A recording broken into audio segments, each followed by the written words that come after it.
आज के इस लेक्चर में हम लोग जानेंगे ज़कात के बारे में, यानी कंपलसरी चैरिटी के बारे में। अब सबसे पहले हम लोग ये समझते हैं कि ज़कात का क्या मतलब होता है। देखिए, जैसा कि आपको पता होगा कि इस्लाम के 5 पिलर्स हैं। शहादत, अल्लाह और अल्लाह के रसूल यानी अल्लाह और मोहम्मद सल्लल्लाहु अलैहि वसल्लम के ऊपर ईमान होने की शहादत देना, डिक्लेरेशन देना। दूसरा, नमाज पढ़ना। तीसरा, ज़कात देना। चौथा, रमजान के महीने में रोजे रखना। और पांचवा, हज पे जाना। अब ये जो 5 पिलर्स हैं इस्लाम के, ये फर्जुल ऐन है, यानी ये इंडिविजुअल ऑब्लिगेशन है। हर मुस्लिम को करना ही करना है। अगर वो नहीं करेगा इसका बहुत बड़ा गुनाह है और on the day of judgment वो अकाउंटेबल होगा, उससे इसका हिसाब किया जाएगा।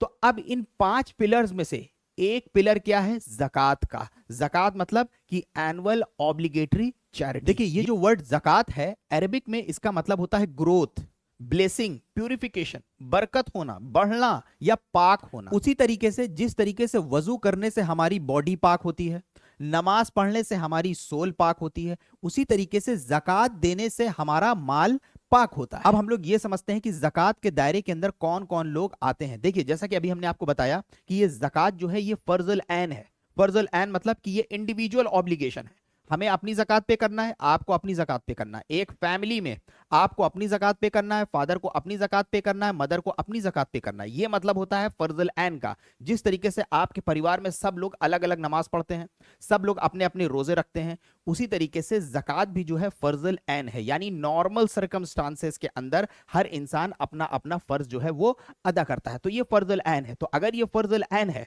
तो कोई भी मर्द हो, कोई भी औरत हो, कोई भी बच्चा ही क्यों ना हो, ये ज़कात जो है सबके ऊपर फर्ज है। तो अगर कोई मर्द है उसके ऊपर भी ज़कात फर्ज है, अगर कोई औरत है उसके ऊपर भी ज़कात फर्ज है, अगर कोई बच्चा है तो उसके ऊपर भी ज़कात फर्ज है। लेकिन शर्त वहां पे यह है कि उस बच्चे के बिहाफ में उसका गार्जियन जो होगा वो ज़कात पे करेगा। ये मेजॉरिटी ऑफ द स्कॉलर्स की ओपिनियन है। तो अगर कोई बच्चा है उसके ऊपर भी ज़कात लगेगी, लेकिन उसके बिहाफ पे उसका गार्जियन जो होगा वो ज़कात को पे करेगा। अब नेक्स्ट क्वेश्चन, ज़कात लगती कितनी है? देखिए, कोई भी मुस्लिम अगर उसकी टोटल वेल्थ या उसकी बचत यानी उसकी सेविंग या उसकी वेल्थ अगर निसाब अमाउंट के ऊपर जाती है तो अपनी टोटल वेल्थ का, अपनी टोटल सेविंग का 2.5% उसको ज़कात में देना पड़ेगा। यानी अगर 100 रुपए उसकी सेविंग है तो उस 100 रुपए में उसको 2.5 रुपए ज़कात में यानी गरीबों को देना पड़ेगा। तो जैसा कि हम लोगों ने जाना कि किसी की सेविंग या किसी का वेल्थ अगर निसाब के अमाउंट तक पहुंचता है तो उसके ऊपर ज़कात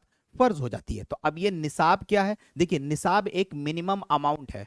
अगर उतना आपके पास पैसा है, उतना आपके पास वेल्थ है और वो पैसा, वो वेल्थ आपके पास 1 साल तक थी, आपके कब्जे में वो 1 साल तक थी, आपने उसको खर्च नहीं कर दिया गया, वो कम नहीं हो गई थी, अगर वो 1 साल तक लूनर कैलेंडर के हिसाब से थी तो आपके ऊपर ज़कात लग जाएगी। वो मिनिमम अमाउंट क्या है? देखिए, वो मिनिमम अमाउंट हम लोग गोल्ड से कैलकुलेट करते हैं। जैसे 85 ग्राम सोना यानी 85 ग्राम गोल्ड अगर आपके पास है तो आपके ऊपर गोल्ड की ज़कात लग जाएगी। वहीं अगर सिल्वर में हम लोग देखें तो सिल्वर में 595 ग्राम 595 ग्राम अगर आपके पास सिल्वर है तो सिल्वर की ज़कात आपके ऊपर लग जाएगी। देखिए, इसको अब ऐसे समझते हैं, आज जब हम ये वीडियो बना रहे हैं 26 मार्च 2025 को, तो आज के दिन जो गोल्ड का रेट है वो 1 ग्राम गोल्ड का जो रेट है वो है 8,929 रुपए और सिल्वर का जो रेट है 1 ग्राम सिल्वर का वो है 101 रुपीस। तो अगर हम लोग 8,929 को 85 ग्राम सोने से मल्टीप्लाई करते हैं तो हमें जो अमाउंट मिलता है वो मिलता है 7,60,000 के करीब, 7,60,000 के अराउंड। और जब हम लोग 595 ग्राम सिल्वर को 101 से मल्टीप्लाई करते हैं तो जो हमें अमाउंट मिलता है वो मिलता है 60,000 रुपए। तो अब मान लीजिए कि आपके पास ना गोल्ड है ना आपके पास सिल्वर है, लेकिन आपके पास पैसा है। अब आप जो ज़कात निकालेंगे तो उसमें आपका निसाब क्या होगा? गोल्ड वाला निसाब होगा यानी 7,60,000 या सिल्वर का निसाब 60,000 रुपए।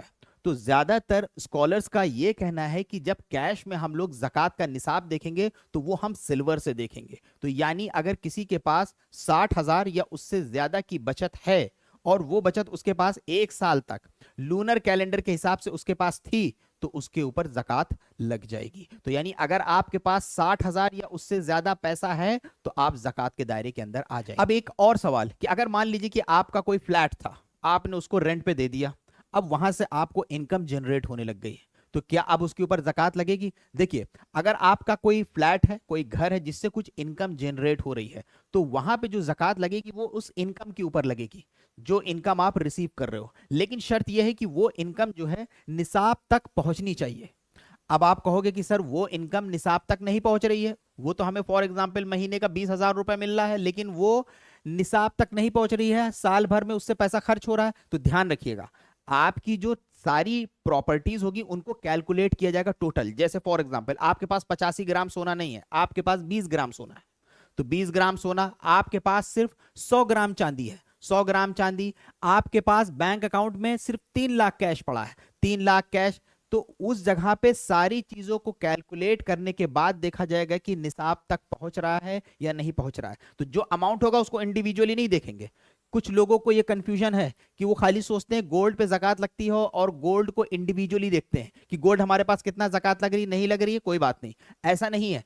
तो उसमें गोल्ड हो गया, सिल्वर हो गया, कैश हो गया, उसको आप ऐड करोगे, उसको ऐड करने के बाद जो अमाउंट आएगा, अगर वो निसाब या उसके ऊपर जा रहा होगा तो उसके ऊपर 2.5% जकात लगेगी। अब हम लोग समझते हैं वो कौन सी प्रॉपर्टीज हैं जिस पे जकात नहीं लगती है। देखिए, आपकी जो पर्सनल प्रॉपर्टीज हैं वो जकात के दायरे में नहीं आती है। जैसे आपका जो घर है जिसमें आप रह रहे हो, जो कपड़े आप पहन रहे हो, जो गाड़ी आप चला रहे हो, जो फर्नीचर आप यूज कर रहे हो, उस पे जकात नहीं लगती है। चाहे आप कितनी महंगी गाड़ी इस्तेमाल कर रहे हो, कितना महंगा फर्नीचर इस्तेमाल कर रहे हो, कितना महंगा आपका घर है, इस पे जकात नहीं लगती। मान लीजिए आपने कोई घर, कोई जमीन अपने बच्चों के फ्यूचर के लिए खरीदी है कि कल हम वहां पे घर बनाएंगे, बेचने के पर्पज से नहीं, इन्वेस्टमेंट के पर्पज से नहीं, आपने इसलिए खरीदी है कि फ्यूचर में हम वहां पे घर बनाएंगे, तो उस पे कोई जकात नहीं लगेगी। अपनी जकात किसको किसको दे सकते हैं? तो देखिए 8 कैटेगरी अल्लाह सुब्हाना व तआला ने बताई है सूरह तौबा सूरह नंबर 9 आयत नंबर 60 में कि किसको किसको आप अपनी जकात दे सकते हैं। जैसे फकीर को, जैसे मिस्कीन को, जैसे जकात के कलेक्टर्स को, जो जकात कलेक्ट कर रहा है उसको भी आप जकात का पैसा दे सकते हैं उसके काम करने के लिए। न्यू मुस्लिम्स को, यानी मान लीजिए किसी ने इस्लाम कबूल करा, इस्लाम कबूल करने की वजह से उसके पास कोई सपोर्ट नहीं है, तो आप उसको भी दे सकते हो। अगर कोई स्लेव है उसको स्लेवरी से छुड़ाने के लिए भी आप जकात का पैसा इस्तेमाल कर सकते हो। उसके अलावा अगर कोई डेटर है, उधार में है,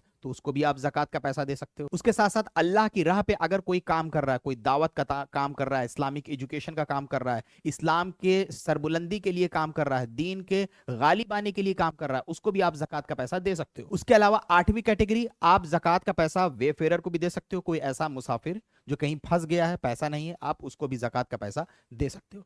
किसको आप जकात का पैसा नहीं दे सकते हो? याद रखिएगा, जिनको आप इस्लामिकली रिस्पॉन्सिबल हो मेंटेन करने के लिए, उनके ऊपर आप जकात का पैसा नहीं खर्च कर सकते हो, यानी उनको जकात का पैसा नहीं दे सकते हो। जैसे आपकी वाइफ, जैसे आपके बच्चे, आपके पेरेंट्स, क्योंकि आप वहां पे इस्लामिकली रिस्पॉन्सिबल हो उनको मेंटेन करने के लिए, तो उनको आप जकात का पैसा नहीं दे सकते हो।